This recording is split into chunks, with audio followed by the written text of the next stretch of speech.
प्यारे बहन भाई और सत्यार्थ प्रकाश चैनल में आपका स्वागत है।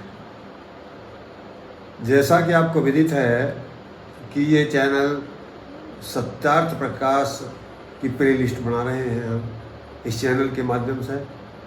तो आज जो हमारा समोल्लास चल रहा वो चौथा समोल्लास है, उस पर हम पहले वीडियो बना चुके हैं। जो आज हमारा विषय ये चौथे समोल्लास के ऊपर वीडियो बना रहे हैं, इसमें एक प्रकरण आया पंचमहायज्ञ। और वो पंचमहायज्ञ क्या हैं? यदि कोई व्यक्ति अपने जीवन में इन 5 महायज्ञों को अपना लेता है तो जीवन में वो जो चाहता हो प्राप्त कर सकता है। ऐसी परम विद्या महर्षि राम ने चौथे समोल्लास के अंतर्गत दी है। तो सभी साथियों से अनुरोध है कि जैसे ही आप ये वीडियो सुनते हैं, ये संसार के लिए बहुत उपयोगी चीज़ है। सत्यार्थ प्रकाश के तुल्य कोई पुस्तक दूसरी नहीं बनी है, जैसे हम पहले बता चुके हैं। तो आप उन व्यक्तियों तक जितनी ज़्यादा इस वीडियो को भेज सकें, जो व्यक्ति इसके अधिकारी हैं, जो इसका लाभ ले सकते हैं, और ये सब करके आप पुण्य के भागी बन सकते हैं, विद्या के प्रचार प्रसार में सहयोगी हो सकते हैं। हम ये जो पुरुषार्थ कर रहे हैं सत्य के प्रचार प्रसार के लिए, हम ये सब हमारा आयोजन है। तो ये जो हम आपको एक विशेष विषय बताने जा रहे हैं, वो क्या है कि पंचमहायज्ञ महर्षि राम ने बताए हैं। महायज्ञ देखो, आपने यज्ञ अनेक होते देखे होंगे। चारों वेदों के भी यज्ञ होते हैं, और एक एक वेद के भी यज्ञ होते हैं, महीनों के भी यज्ञ होते हैं, लेकिन वो महायज्ञ नहीं होते। महायज्ञ क्या है? जो महर्षि जी बताते हैं कि हर व्यक्ति को सबसे पहले उठते ही सबसे पहला काम क्या होना चाहिए? वो परमात्मा का ध्यान करें। इसको ब्रह्म यज्ञ कहते हैं। एक यज्ञ हो। अब इस यज्ञ की क्या आवश्यकता है? जो व्यक्ति इस यज्ञ को नहीं करते हैं वो ऐसे समझो अपने खाते को कटवाते रहते हैं, क्योंकि उनको सत्य का बोध न होने की वजह से वो ऐसे उल्टे सीधे कर्म करते रहते हैं जिनमें वो लदते रहते हैं, और जिनका भार इतना बढ़ जाता है कि फिर अगले जन्म में उनको पशु आदि बनना पड़ता है। तो ये विद्या ना समझते हुए, यानी ब्रह्म यज्ञ का मूल प्रयोजन क्या है? कि परमात्मा से प्रार्थना करना, जो भी आप चीज़ चाहते हो फिर उस पर विचार करना, और अपने को परमात्मा की आज्ञा में रखना। परमात्मा की आज्ञा में रखते हुए धन का अर्जन करना, ये इसका प्रयोजन पहले यज्ञ का है। आखिर फिर, और ये सबको करना चाहिए, चाहे स्त्री हो या पुरुष हो, बच्चे हो या बूढ़े हो, सबको ये यज्ञ करना चाहिए। यानी फिर इसका मतलब क्या है? अब आप कुछ भी नहीं जानते हैं तो बैठ करके परमात्मा का आँख बंद करके गायत्री मंत्र जानते हैं तो गायत्री मंत्र से बोल लीजिए, और भी कुछ नहीं जानते तो परमात्मा का धन्यवाद कर दीजिए। परमात्मा ने आपने मुझे इतने सुख दिए, जो आपको सुख दिए उनकी चर्चा कर लीजिए। मुझे ये सुख दिया है, आपने ये सुख दिया, इन सब आप उनकी चर्चा करके मन में विचार करके आनंदित होइए, और ये परमात्मा से प्रार्थना कीजिए, परमात्मा में कोई बुरा कर्म ना करूँ आज। और शाम को फिर अवलोकन करो, मैंने आज पूरे दिन में कोई ऐसा कर्म तो नहीं किया है जिसे मेरी आत्मा धिक्कारती हो, कुचेटती हो, और जिससे मैं शर्मिंदा हूँ, जिस करने को मैंने कहीं आत्मा की हानि तो नहीं किया। मैं इस पहले यज्ञ का इतना प्रयोजन है। विशेष चर्चा तो कभी हम इस पर अनेकों बार कर चुके हैं, आप देखेंगे। और फिर आगे यदि आप चाहते हैं कुछ जानना तो टिप्पणी कर सकते। ये एक यज्ञ हुआ। दूसरा यज्ञ महर्षि जी बताते हैं कि देव यज्ञ। देव यज्ञ क्या है? अग्निहोत्र, यानी जो घर में हवन होता है, हर गृहस्थी का अनिवार्य कार्य है। उससे ये मतलब नहीं है कोई आर्य समाजी है या हिंदू है या मुसलमान है या सिख है, वो सबका है। ये पदार्थ विद्या का विषय है। जैसे भोजन के करने से सबकी भूख शांति होती है, वो मुसलमान हो, हिंदू हो, सिख हो, ईसाई हो, ऐसे ही अग्निहोत्र के करने से, देव यज्ञ के करने से सब रोगों की दूरी होती है, औषधियों की शुद्धि होती है, अन्न शुद्ध होते हैं। वृष्टि पे, जो वृष्टि ज़्यादा वर्षा होती है उस पर रोक लगती है, जो कम वर्षा होती है उस पर रोक लगती है, अच्छी वृष्टि होती है। ये एक बहुत बड़ा विज्ञान है, लेकिन उसमें वेदी के रचन का बहुत महत्व है। देखो, जो आर्य समाज के बाहर व्यक्ति हैं वो तो यज्ञ के बारे में जानते नहीं हैं, और करते हैं तो एक टोना टोकता समझते हैं, वो पंडित यज्ञ के महत्व को नहीं समझते। हाँ, आर्य समाजी यज्ञ के महत्व को समझते हैं, लेकिन आर्य समाज में भी सब व्यक्ति इतने महत्व को नहीं समझते हैं जितना आर्य समाज का महत्व वेदी का। वेदी पर आर्य समाजी विशेष बल नहीं देते। अब तो प्रचार होता जा रहा है, अधिकांश लोग बाग वेदी पर बल दे रहे हैं, लेकिन जो व्यक्ति तसलाओं में यज्ञ करते हैं या खुले में यज्ञ करते हैं, वो जो ऐसे समझो वो बजाय पुण्य के और अनिष्ट कर रहे हैं, उसका लाभ नहीं कर रहे हैं, एक ऐसी परिपाठी डाल रहे हैं ऐसा यज्ञ अनुष्ठान करके कि जिससे वो ऐसी परिपाठी जो बहुत घातक है, वो गुण उसमें नहीं हो पाता जो विद्युत का रूप है। महर्षि गांधी कहते हैं कि अग्नि से घर्षण का रूप लाभ लेना चाहिए, और वो वेदी में ही घर्षण होता। वो कहेंगे वो वेदी क्या चीज़ है?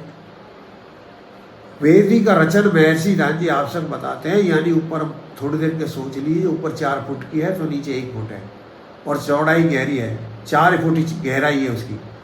अब जब आप भीतर उसमें अग्नि जलाते हैं, आप थोड़ी देर आँख बंद करके देखिए, 4 फुट ऊपर से चौड़ी है, नीचे 1 फुट है, उसमें अग्नि जल रही है। तो उसमें ज़्यादा से ज़्यादा जब नीचे अग्नि जलाओगे तो 6 इंच में अग्नि जलेगी, और जो 6 इंच की अग्नि जल रही है उसमें जल ऊपर जा रहा है, जल वायु, जो उसमें वायु जाती है, वायु के बिना अग्नि जल नहीं सकती। तो जब उसमें अग्नि जलती है तो जो जल है वो अग्नि के माध्यम से ऊपर भागता है, और जो बाहर का जल है वो अंतरिक्ष के माध्यम से है, जो वेदी में अंतरिक्ष है, यानी ऊपर 4 फुट का है, नीचे 1 फुट है, तो वो जो जल है वो ऊपर से नीचे जाता है। आप कहेंगे जल कहाँ से चला गया? वहाँ तो वायु कहते हैं। अरे सब सुनो, जल गया। अरे आप जब अग्नि लगाते हो, किसी ने किसी से प्रश्न किया कि आप क्या करिए? जला दीजिए, जला दीजिए। यदि एक ने प्रश्न कर दिया, कह दिया कि जला दीजिए, अग्नि जला दीजिए, यानी जल को बुला लीजिए, और फिर उसने किया जलाएंगे, जिससे उसने कही थी कि आप जला दो, और उसने अग्नि जलाने के लिए कहा जल आएंगे। एक और तो ये शब्द है कि जल आएंगे, दूसरी तरफ अग्नि का रूप देख रहे हो आप, यानी जैसे ही अग्नि चलेगी ऐसे ही जल आने शुरू होंगे, जल आएंगे, क्योंकि वायु में जल भरा हुआ है। और जब वो जल आएगा, अब जैसे आप अग्नि जल रही हो, आप किसी से पूछें, आप दूर हो कहीं अग्नि जल रही है, और आप उससे प्रश्न करें कि क्या जल गया, यानी जो आपने अग्नि लगाई थी वो जल गई। अब सुनिए, क्या जल गया? जो जल था वो चला गया। अब वो प्रश्न करता नहीं, जल आ रहे हैं, गया नहीं है वो। क्या यदि अग्नि जल रही है तो वो उत्तर देगा वहां से जल आ रहे हैं, और फिर आगे उत्तर दिया जाएगा उसका कि जब वो जल जाएगी कि जल गया, यानी अब जल नहीं है, जल चला गया। तो जब वो आता है और जाता, कह रही लंबी चर्चा हम इस पर नहीं कर पाएंगे, लेकिन एक सूक्ष्म विषय हम बता रहे हैं कि जो बिना वेदी के आर्य समाज यज्ञ करते हैं वो उसका वो लाभ नहीं ले पाते हैं। इसलिए किसी भी व्यक्ति को यज्ञ वेदी के बिना यज्ञ करने का अधिकार नहीं है। वो यज्ञ वेदी में ही यज्ञ करें और उसमें राख ना भरने दें।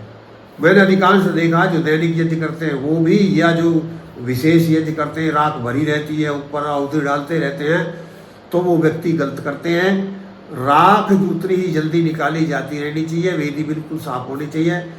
जैसे हम कभी गुड़ बनाया करते थे तो उसमें छाई यदि रह जाती थी तो गुड़ नहीं बन पाता था। तो खैर ये विषय यज्ञवेदी का है। जितना यज्ञवेदी का महत्व उतना ही पदार्थों का भी महत्व है। और यदि पदार्थ तो आपके बहुत बढ़िया हैं, यज्ञ सही नहीं, वेदी सही नहीं है तो लाभ नहीं मिला। और पदार्थ भी आपके शुद्ध हो और संस्कारित हो। अब ये शुद्ध और संस्कारित क्या समझेंगे आप? अब तक समझते हो कि मनुष्य संस्कारित होते हैं, लेकिन मनुष्य नहीं, पदार्थ भी संस्कारित किए जाते हैं। अब जैसे आप कोई भी चीज़ खा रहे हैं, अब गेहूँ है, आप अब गेहूँ लेकर के जब उसे ओखड़ी में पीटते हैं तो संस्कारित करते हैं, छाछ में करते हैं तो संस्कारित करते हैं, उसे पानी में धो करके जब योग बनाते हैं खाने के लिए तो उसको संस्कारित करते हैं। आप जब आलू आदि लेते हैं और सब्जी बनाते हैं, जब उसको अच्छी तरह ऐसे पदार्थों से डाल करके, सुगंधित पदार्थों से डाल के स्वादिष्ट बनाते हैं तो उसको संस्कार करते हैं। ये संस्कार कहते हैं। तो ऐसे ही जो यज्ञ में आप कर रहे हैं उनको संस्कार कहते हैं। वो संस्कार आप कीजिए यज्ञ के माध्यम। तो हर गृहस्थी को यज्ञ जरूर करना चाहिए। जो गृहस्थी यज्ञ नहीं करते हैं वो पापी हैं।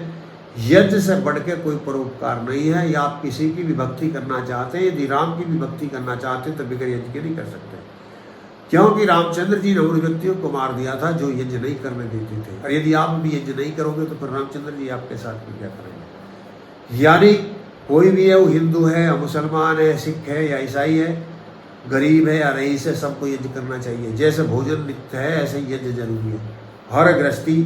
और जो नहीं करते वो पाप करते हैं। ये तो तीसरे प्रकार का यज्ञ महर्षि राम जी चौथे समुल्लास में बताते हैं। और तीसरा प्रकार का जो यज्ञ है वो क्या है कि बलि वैष्णदेव यज्ञ है।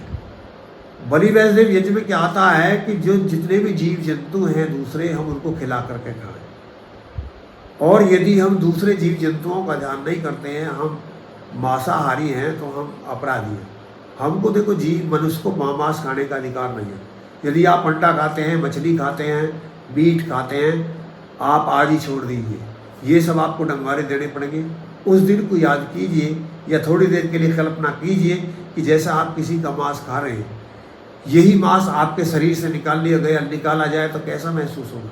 जितनी वेदना आपको अपने शरीर से मांस निकलवाने पर होगी, उतनी ही वेदना उस जीव को भी होती है जिसका आप मांस निकाल कर खा रहे हैं। और दूसरी जो अवस्था यह है कि जैसे आपका मान लिया आपका पुत्र है, आपकी पुत्री है, आपकी पत्नी है, कोई उसके मांस को खाने लगे तो आपको कैसा लगेगा। तो जैसे आपको अच्छा नहीं लगेगा, ऐसे ही सब परमात्मा के पुत्र हैं। वो बकरा भी परमात्मा का पुत्र है, वो मुर्गा भी परमात्मा का पुत्र है जिसे आप रोज खा रहे हैं। वो भी परमात्मा ने बनाया जैसे तुमको बनाया है, तो तुम्हें ये अधिकार नहीं है, हिंसा नहीं करनी चाहिए। तो यहाँ ये प्रयोजन है बलि वैष्णदेव का। हम दूसरे जीवों का ध्यान रखें और दूसरे जीवों को खिला करके खाएं, हम अकेले ना खाएं। जो व्यक्ति अकेला खाता, दूसरों को नहीं खिलाता है, वो पाप खाता। तो ये हमारा तीसरा प्रकार का बलि वैष्णदेव यज्ञ है। और जो चौथा हमारा यज्ञ है वो पितृयज्ञ जिसे हम कहें। पितृयज्ञ, ये पितृयज्ञ के अंतर्गत क्या आता है कि जो हमारे माता पिता उनका हमारे ऊपर बहुत एहसान होता है। जो गृहस्थी अपने माता पिता की या जो संतान अपने माता पिता की सेवा नहीं करती है, वो अपराधी और दुखी रहती है, कभी जीवन में सुखी नहीं पा सकती। जितने ऋण माता पिता के होते हैं उतने किसी के नहीं होते हैं। संसार में सब यातना, कष्ट, सब अपराध तक की वृत्ति को झेल करके भी पिता और माता अपने पुत्र संतानों को पालती है। हर कष्ट झेल करके भी उनको कष्ट नहीं देना चाहती है। हर अभाव झेल कर भी अपने बच्चे को सुखी देखना चाहती है। संसार में एक पिता ही ऐसा होता है कि अपने पुत्र से पिछड़ जाना चाहता है। कोई भी भाई अपने भाई से पिछड़ना नहीं चाहेगा, लेकिन एक पिता ऐसा होता है जो ये चाहता है कि मेरा पुत्र मुझसे आगे निकल जाए। हर क्षेत्र में मेरा पुत्र मुझसे आगे निकल जाए, क्योंकि पिता के हृदय से पुत्र पैदा होता है। तो पुत्र का कर्तव्य बढ़ता है कि वो पिता की बातों का मानने वाला हो। लेकिन मानने वाला तो अच्छी बातों का, बुरी बातों का मानने वाला नहीं होना चाहिए। तो वो माता पिता की सेवा कर। और कितनी सेवा करनी चाहिए। श्राद्ध और तर्पण ये मरे के बाद में नहीं है। जो मरने के बाद तस्त्री ले जाते हैं या होते निकालते हैं वो निरर्थक हैं, उनका कोई आधार औचित्य नहीं है। पितर उन्हीं को कहते हैं जो जीवित हैं, वो माताएं, पिता हैं, सासू हैं, ससुरे हैं, या जो विद्वान अतिथि भी उस श्रेणी में आ जाते हैं। तो ये ऐसे व्यक्तियों की सेवा करना। जब आपके घर के अंदर खाना बने, देखो ध्यान करें, आप हो या अपने आपके नौकर हो, उनसे कह दो और आप जब घर में खाना बनाए तो पहले अपने माता पिता को पूछे कि आप क्या खाओगे। कृपया हाथ जोड़ करके पूछें, कृपया आप हमें बताइए कि आज आप क्या खाओगे।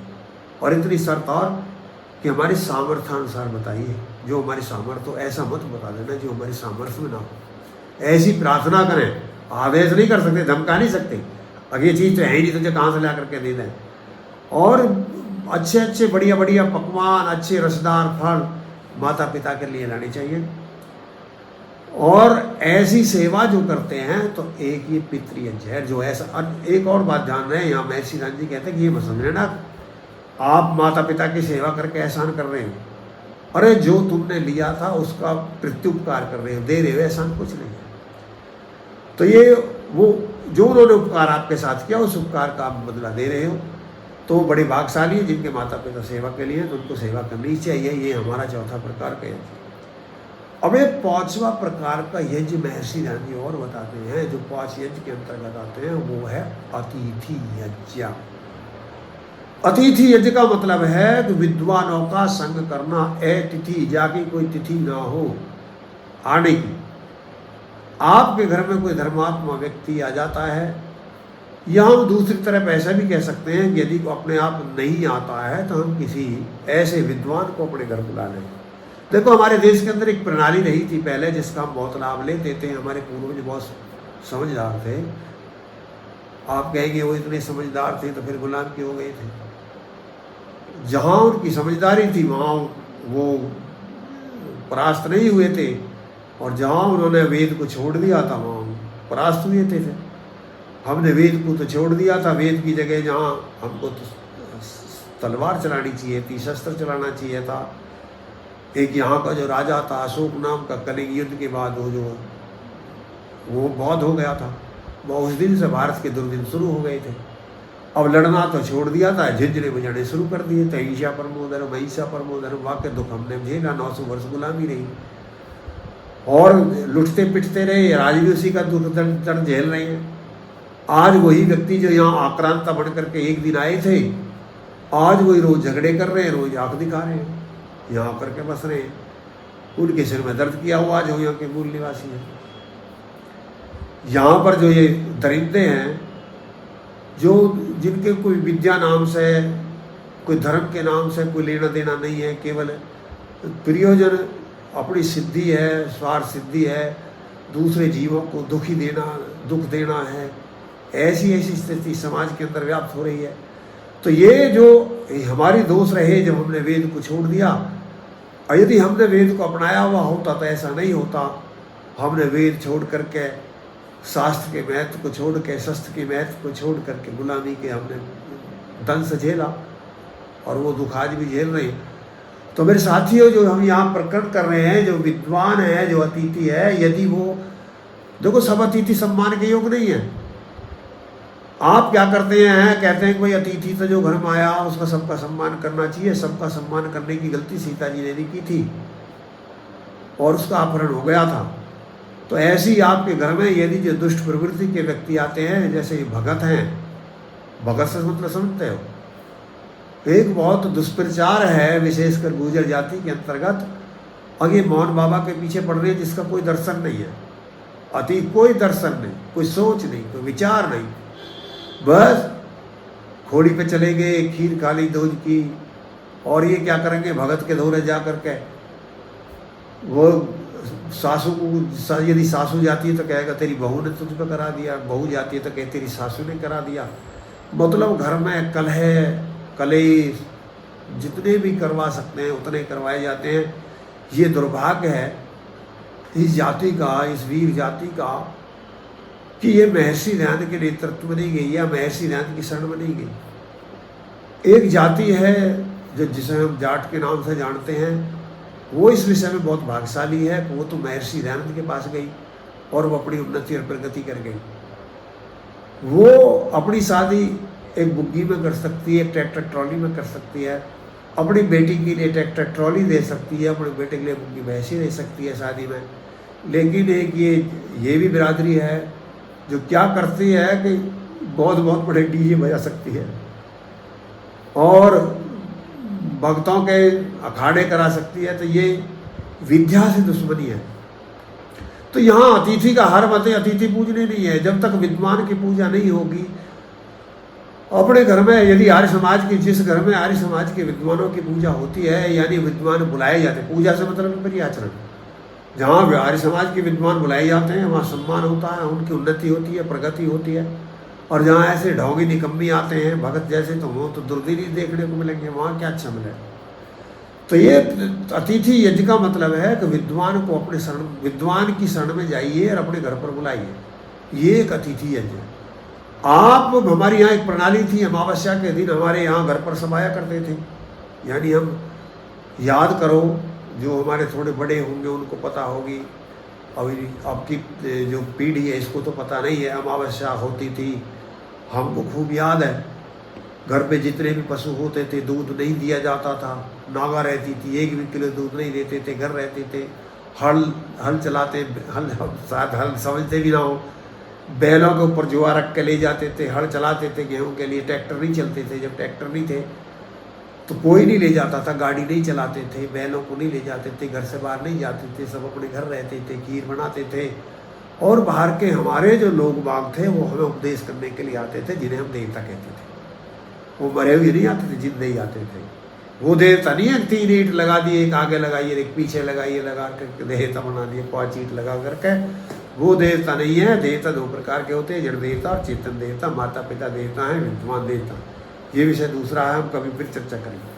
तो यहाँ जो यहाँ हमारा अतिथि यज्ञ है, यानी अमावस्या के दिन जैसे विद्वान आते थे, तो अब भी आप जो अपनी उन्नति करते हैं, जैसे बताते थे ना 7 पंडित जिमाए यानी 5 पंडित जिमाए, तो 5 पंडित या 7 पंडित प्रणाली ऐसी नहीं थी कि 5 ब्राह्मणी के जमा लिए जो ब्राह्मण के घर में जन्म। यानी पंडित का मतलब विद्वान, 5 विषयों के विशेषज्ञ, 7 विषयों के विशेषज्ञ, इतने विषय के विशेषज्ञ आप अपने घर में बुलाकर उन्हें भोजन कराते थे, उनसे वार्ता करते थे, वो उपदेश करते थे।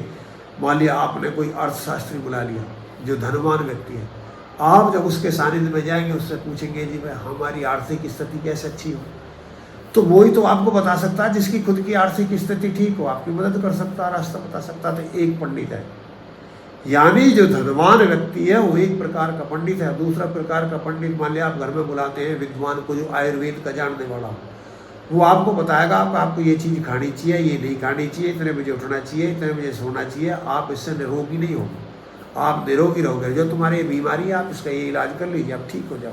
तो जब आपने दूसरा पंडित अपने घर में बुला लिया तो आप रोगों से मुक्त हो गए। ऐसे ही अनेकों प्रकार के पंडित हमारे हर विषय के विशेषज्ञ आया करते थे, और वो हमें बताया करते थे तुम गृहस्थी लोग बागो, तुम्हारा भला कैसे हो सकता है। और गृहस्थी उनके लिए व्यवस्था करते थे, खाने की, पीने की, वस्त्र की, पैसा की।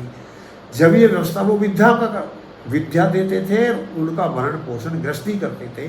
तो ऐसे ही आप यदि उन्नति करना चाहते हो तो एक दिन निश्चित कर लीजिए, अब भाई जब अमावस्या आएगी तो हम अपने घर किसी एक ऐसे व्यक्ति को जरूर बुलाएंगे जो हमारा मार्गदर्शन करे। जो हम किसी भी क्षेत्र में, आप जिस क्षेत्र में भी हो, आप कोई भी व्यवसाय कर रहे हो और उस व्यवसाय का जो विशेषज्ञ है, जो आपसे ज़्यादा जानता है, उसे अपने घर बुलाइए। और एक जो पूर्णमासी होती है, पूर्णमासी के दिन हमारी प्रथा क्या थी कि हम गंगा जी में जाया करते थे। आपको याद हो, सुना होगा, आज नहीं है, पहले जाया करते थे। कोई व्यक्ति मेले जाया करते थे, अब तो कम हो गया आज, लेकिन वो एक अच्छी परंपरा थी। क्या परंपरा थी? वहाँ विद्वान लोग वहाँ आ जाया करते थे, हम गृहस्थी लोग वहाँ जाते थे, तो वो विद्वान आकर के उपदेश करते थे। उनके उपदेश करके सुनने के बाद हमारी पाप वृत्ति समाप्त हो जाती थी। यह नहीं थे कि भाई जाकर गंगा जी में गोता मार लिया, हमने जो पाप कर लिए वो गंगा जी में बह गए। ऐसा गंगा जी में गोता मारने से पाप नहीं बहते थे।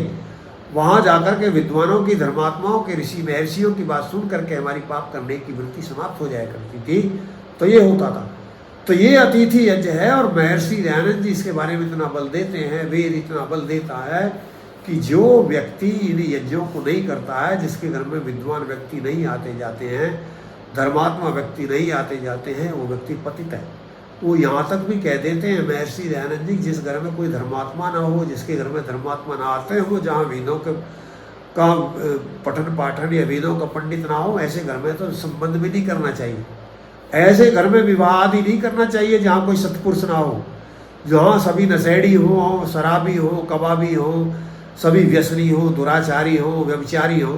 तो क्या ऐसे में आप अपनी बेटी देना चाहोगे, अपने बेटा को शादी करनी चाहोगे? महर्षि दयानंद ने किया, ऐसे नहीं करना चाहिए। तो ये महर्षि दयानंद जी ने जो विषय सत्यार्थ प्रकाश के अंतर्गत उठाए हैं, चौथे समोल्लास के अंतर्गत, उनकी हमने थोड़ी संक्षिप्त चर्चा की है। अपने में एक ही यज्ञ जितना है कि कई घंटा तक इसके प्रवचन की आवश्यकता है, बोलने की आवश्यकता है, लेकिन हमारे समय की व्यवस्था होती है, उसमें ही हमको ये बात बतानी होती है। तो मैंने जो ये बात आपको सत्यार्थ प्रकाश के चौथे समोल्लास की बताई है, आप इन बातों की यदि ज़्यादा जानकारी करना चाहते हैं तो आप सत्यार्थ प्रकाश पढ़ें। जैसे हम बता चुके हैं कि सत्यार्थ प्रकाश बहुत उपयोगी पुस्तक है, और 1 करोड़ रुपए कीमत भी उसकी कम है। जिन व्यक्ति के घर में सत्यार्थ प्रकाश है वो सत्यार्थ प्रकाश पढ़ लें, जिनके घर में नहीं है वो सत्यार्थ प्रकाश के हिस्से में खरीद लें। इतना महंगा ज़्यादा सत्यार्थ प्रकाश नहीं है, मात्र 50 रुपये में सत्यार्थ प्रकाश आपको कहीं भी मिल सकता है। तो इन्हीं बातों के साथ मैं अपनी वाणी को रामदेव को और मैं उनसे फिर अनुरोध करूंगा कि इस वीडियो की जिन व्यक्तियों को आवश्यकता है उनके लिए आप ये वीडियो शेयर कर दीजिए, जिससे विद्या का प्रचार प्रसार अधिक हो सके और ये दुनिया के जो दुख हैं वे दर्द हैं समाप्त हो सकें और आर्य समाज की ख्याति विख्याति अधिक बढ़े, जिससे इस संसार के अंदर सत्य का प्रचार हो सके और महर्षि दयानंद का जो संसार का उपकार करने का जो प्रयोजन था, जो धर्म था, जो उद्देश्य था, सपना था, वो पूरा हो सके। इन्हीं बातों के साथ मैं अपनी वाणी को विराम देता हूँ। ओम शांति।